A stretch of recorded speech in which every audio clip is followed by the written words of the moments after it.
Hello दोस्तों, good morning guys, welcome back to my new blog. और आज फिर से एक नए ब्लॉग में आप सभी का स्वागत है। दोस्तों, मेरा नाम है मोहम्मद आसिफ और आज हम बात करने वाले कमाई की कि हमारे कितने पैसे बनेंगे, कितना काम होगा, 12 घंटे 14 घंटे। आज मैं आपको बता ही दूंगा कि आप कितने पैसे कमा सकते हैं एक दिन में, 12 घंटे में, 10 घंटे में, 14 घंटे में या फिर 18 घंटे में।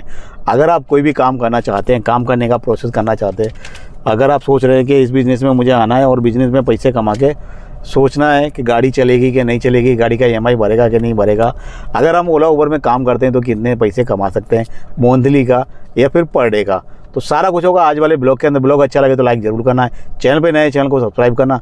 फिर आज का ब्लॉग कर लेते हैं स्टार्ट।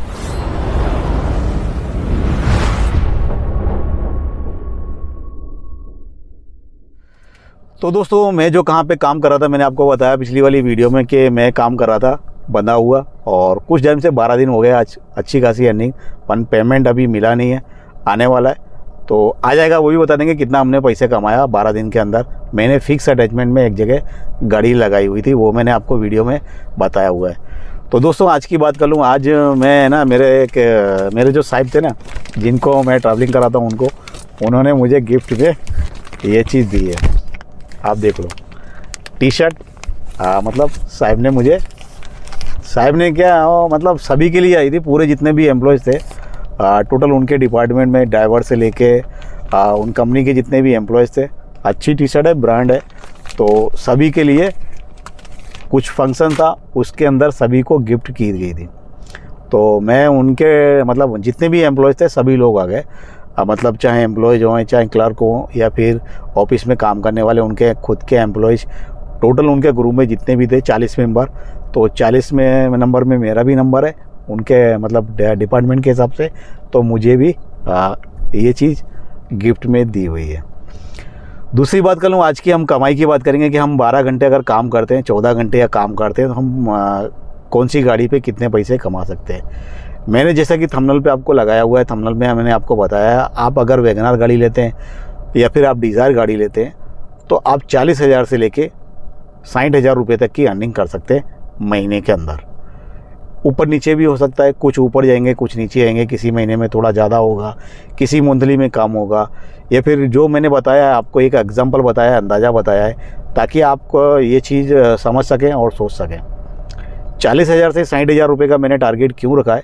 कमाने वाले तो लाख रुपये भी महीने में कमाते हैं, पर जो आप वीडियो देख के या फिर थंबनेल देख के जो वो चीज़ सोचते हो और कुछ गलत इन्फॉर्मेशन शेयर करते हो मुझे कमेंट करके, तो वो आपका और उनका अपना पर्सनली मैटर है। पिछले वाले वीडियो में भी मैंने बताया था 2 लाख रुपए मंथली वाले में, तो ये चीज़ें आप सोच सकते हो। तो मुझे एक भाई ने, मैं आज ये चीज़ क्यों बोला, एक भाई ने मुझे इंस्टाग्राम पे DM करा था कि आसिफ भाई, अपने शुरू से लेके अब तक के जितने भी वीडियो बनाए हैं आपने कहीं पर भी नहीं बताया है कि ओला उबर में लाख रुपए महीना कमाओ। मतलब किसी ने दूसरे ने कमाया है, अगर उसकी आपने वीडियो बनाई है वो एक चीज़ अलग है, लेकिन आपने किसी भी थंबनेल पे ऐसा नहीं लिखा है कि आप लाख रुपए महीना कमाओ। तो दोस्तों, आप अगर समझ सकते हो ये चीज़ें, अगर आप ये चीज़ें समझना चाहते हो, समझ चुके हो, तो इस टाइप के मेरा किसी भी बंदे को भ्रम में डालना या फिर इधर उधर उसको बलगराना, झूठ बोलना, ये चीज़ मेरी फितरत में नहीं है। दूसरी एक बात कर लूँ, मैं जितनी लिमिटेड होगी ना वही चीज़ कहूँगा, और जो लिमिट होती है वो एक क्रॉस नहीं करता हूँ मैं। दूसरी एक बात कर लूँ यहाँ पे कि जो भी पैसे कमाओगे ना, इतनी लिमिट के अंदर होगे, आप एक सोच सकते हो कि हाँ 40,000 से 60,000 रुपये तक हम कमा सकते हैं। मुझे कोई बोले आप लाख रुपए क्यों नहीं कमाते हो, तो मैं भाई आपको बता दूं, मेरी भी इतनी ही लिमिट है, 40,000 से लेके 60,000 रुपये। किसी महीने में 30,000 रुपये भी कमाओ, 30,000 रुपये ही टोटल होते हैं कोई महीने के अंदर। तो जो मार्च और अप्रैल का महीना आता है ना, उसके अंदर खाली गाड़ी का EMI निकालना मुश्किल होता है। तो यहाँ पर ये चीज़ें आप सब कुछ समझ सकते हो। मैंने आपको जो मंथली का टारगेट दिया है वो क्यों दिया है, इसलिए दिया है क्योंकि आप पर डे के अगर 1,500 रुपये भी आप बचाते हो ना, CNG निकाल के 1,500 रुपये आप सुबह से लेके शाम तक अगर काम करके आप पैसे निकालते हो ना, तब भी आपके 45,000 होते हैं। मतलब आप 45,000 रुपये आप महीने के कमा सकते हो। इतना टारगेट मैं रखता हूँ, इतना टारगेट आपके लिए भी रखता हूँ। इसके लिए मैं आपको ज़्यादा नहीं बोलता कि भाई आप 5,000 रुपये रोज़ कमाओगे, क्यों नहीं बोलता हूँ, वो भ्रम में मत रहो। जो आप देखते हो आपकी बात है, वो आपकी मर्जी है, पर दूसरों के वीडियो देख के मुझे कमेंट करना, तो मैं कहूँगा भाई मैं किसी के वीडियो पे, दूसरे की वीडियो पे कोई कमेंट का रिप्लाई मेरे पास नहीं है। वो आपको क्या बता रहा है, क्या सिखा रहा है, वो आप अपने आप डिसाइड कर सकते हो, वो मेरा पर्सनली मैटर नहीं है।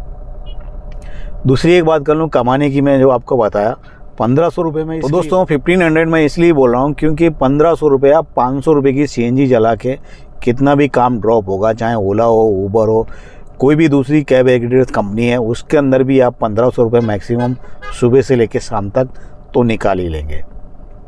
गाड़ी आपकी खुद की है तो रेंट पे चलाएंगे, वहाँ पे 3 जगह बढ़ जाता है। एक गाड़ी मालिक का होगा, फिर एक ड्राइवर का होगा, फिर एक फ्यूल CNG जो भी होगा उसका होगा। 1500 रुपये का जो आंकड़ा है ना, आप इससे ऊपर भी जाएंगे, इससे नीचे भी रह सकते हैं, लेकिन नीचे रहने के चांसेस बहुत कम है। जिस बिज़नेस नहीं हुआ वो चीज़ एक मैटर अलग हो जाता है, क्योंकि बिज़नेस है, कभी ड्रॉप होगा, कभी फास्ट होगा, कभी स्लो होगा।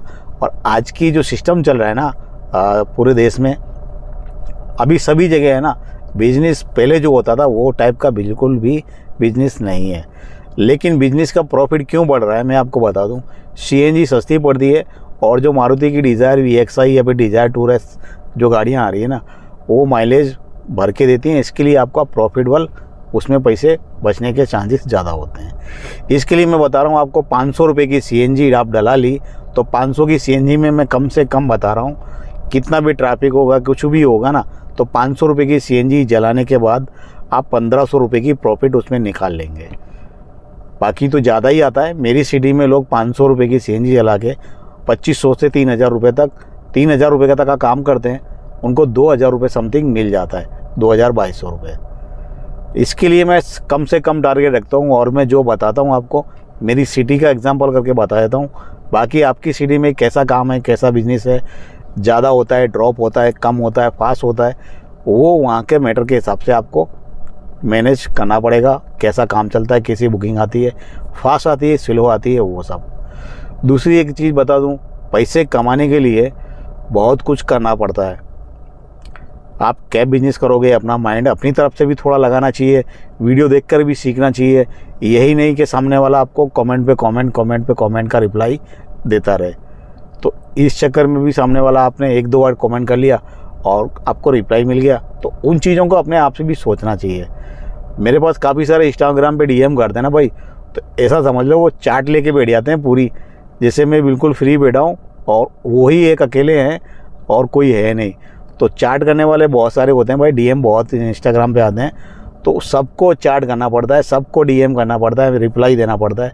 तो कुछ लोग तो है ना पूरी रिप्लाई मतलब पूरी चैट बुक लेके ही बैठ जाते हैं भाई सारे सवालों के जवाब। तो चलो ठीक है, फिर भी मैं सभी को मैनेज करता हूँ मैं अपनी तरफ से, बट आप लोगों की तरफ से थोड़ी सी नाखुशी होती है, मुझे डीमोटिवेशन हो मतलब के लिए यूज़ करके चले जाते हो उसको लेकर के। दूसरी एक बात कर लूँ, आप गाड़ी चाहे वैगनआर ले लो या फिर आप डिज़ायर ले लो, दोनों में कमाई में डिफरेंट हो सकता है, दोनों में कमाई बराबर भी हो सकती है। काफ़ी सारे भाइयों के ये भी रहते हैं कि डिज़ायर और वैगनआर दोनों की प्राइस सेम आती है, थोड़ा बहुत ऊपर डिफरेंट आता है, ऊपर नीचे। तो इसकी जगह वैगनआर लेना चाहिए या फिर डिज़ायर लेना चाहिए। देखो दोस्तों, आपका छोटी गाड़ी लेने का ही प्लान है कि हम छोटी गाड़ी चलाएंगे, बहुत सारे कमेंट होते हैं कि आसिफ भाई मुझे डिज़ायर के चक्कर में नहीं पड़ना है, एक वैगनआर ले लेता हूँ, वैगनआर ही मेरे लिए सही है और मैं कहीं सिटी से बाहर नहीं जाने वाला हूँ, तो वो बंदा वैगनआर ले सकता है। और जो बंदे सोचते हैं मुझे आउटडोर का भी काम करना है, बाहर का भी काम करना है और लोकल भी करना है, आउटडोर भी करनी है, तो वो डिज़ायर ले सकते हैं। एक चीज़ और के यहाँ पे कह दूँ, काफ़ी सारे भाइयों के ये भी कमेंट रहते हैं कि आसिफ भाई जो वैगनआर गाड़ी होती है उसके अंदर आउटडोर की बुकिंग आती है कि नहीं आती है। तो ओला में भी आती है, उबर में भी आती है। उबर में आएगी इंटरसिटी और ओला में आएगी आउटडोर की बुकिंग। और कोई भी कैब एग्रीगेटर कंपनी है ना, उसके अंदर भी आपको वैगनआर के अंदर आउटडोर की बुकिंग कम मिलेगी, लेकिन डिज़ायर के अंदर आपको आउटडोर की बुकिंग ज़्यादा मिलेगी, क्योंकि उसकी काउंटिंग सेडान में आती है और वैगनआर की काउंटिंग जो होती है वो आती है हैचबैक के अंदर। काफ़ी भाई हैचबैक भी नहीं समझते कि हैचबैक क्या होती है। हैचबैक होती है छोटी सी गाड़ी, जितनी भी हाफ डिग्गी वाली जो गाड़ियाँ होती हैं ना उनको हैचबैक बोलते हैं। और जिसके अंदर डिग्गी होती है, अभी तो CNG मॉडल आ रहा है, तो डिग्गी वाली जो बूट स्पेस वाली जो गाड़ी होती है उसको सीडान बोलते हैं। अब काफ़ी सारे भाई इसमें भी यही बोलते हैं कि छोटी जो गाड़ी होती है उसके अंदर भी बूट स्पेस होता है, सामान तो उसके अंदर भी रख सकते हैं। तो वो और ये दोनों बराबर क्यों नहीं होते?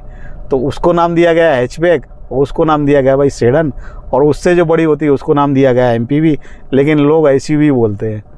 ठीक है, एमपीवी नाम आता है लेकिन उसको एसयूवी बोलते हैं। जैसे आर्टिगा को आपने ज़्यादा नाम सुना होगा, एसयूवी बोलते हैं लोग। ठीक है, लेकिन उसका जो सही नाम है ना वो एमपीवी में आती है। एसयूवी जो एक गाड़ियाँ होती है ना, वो एक लग्जरी गाड़ियाँ होती हैं, उनको एसयूवी बोला जाता है। ठीक है, तो यहाँ पे आप समझ गए होंगे। कमाई की बात मैंने आपको बता दी। आप चाहे 10 घंटे काम कर लो या 12 घंटे, 12 घंटे और 14 घंटे का जहाँ पे नाम लेते हो ना आप, वहाँ पे आपको अपना एक टारगेट बना लेना चाहिए। अगर मेरी रिक्वायरमेंट आप समझो, मेरा अगर आप मेरी तरफ से अगर सोचो, मैं जो बताने वाला हूँ ना, मैं आपको जो रिकमेंड कर रहा हूँ वो मैं आपको इतना कहूँगा, आप अगर 2000 रुपये का टारगेट बनाओ, चाहे 8 घंटे में हो जाए चाहे 10 घंटे में हो जाए, ये घंटे वाला सिस्टम है ना बिल्कुल ख़त्म कर दो। 2000 हो जाए तभी घर जाना है, 2500 हो जाए, 3000 हो जाए तभी घर जाना है। आपको अपना एक टारगेट बना के चलना है। आपको कितने पैसों की ज़रूरत है पर डे के हिसाब से, अपने खर्चे के हिसाब से, अपने काम करने के हिसाब से। अगर काम फास्ट आ रहा है और पैसे आ रहे हैं तो आपको करते रहना चाहिए। ज़रूरी नहीं है 6 घंटे में आपका काम टारगेट पूरा हो गया तो आप घर चले जाएं, नहीं। नेक्स्ट डे में अगर काम कम होगा ना तो वो आपका लेवल है ना वो बराबर हो जाएगा। अगर मतलब नेक्स्ट डे में आपका काम कम हो गया, आपने एक दिन ज़्यादा कर लिया, दूसरे दिन आपका काम कम हो गया, तो आपका जो लेवल होता है ना वो बराबर हो जाता है। तो ये चीज़ का हमेशा ध्यान रखेंगे ना तो आपको कभी भी प्रॉब्लम नहीं आएगी। मैं भी हमेशा यही करता हूँ। जिस दिन बिजनेस फास्ट होता है ना उस दिन मैं 2 घंटे ज़्यादा कर लेता हूँ, ताकि अगर दूसरे दिन काम कम हो तो वो अपना हिसाब किताब लेवल पे रहे। तो दोस्तों, काम करने की, तजुर्बा रखने की, इन्फॉर्मेशन रखने की, नॉलेज रखने की, तभी काम होगा। बिना इस चीज़ों के काम कुछ भी नहीं होता है। किसी भी चीज़ की आपको नॉलेज नहीं है, इन्फॉर्मेशन नहीं है, आपके पास तजुर्बा नहीं है, तो आपको सीखना पड़ेगा सब कुछ। और सीखने से सब कुछ मिलता है, ढूंढने से सब कुछ मिलता है, तो वही समझ लीजिए। तो दोस्तों, नो टेंशन और बिल्कुल भी सोचने का नहीं, ज़्यादा माइंड में कन्फ्यूजन होने का नहीं, काम करने पे फोकस देने का, तो काम हो जाएगा। रही अपनी किस्मत हमको कहाँ लेके जाएगी, वहाँ पर हम चलेंगे। तो दोस्तों, गुड बाय, फिर मिलेंगे दोस्तों नेक्स्ट ब्लॉग के साथ। जय हिंद, जय भारत।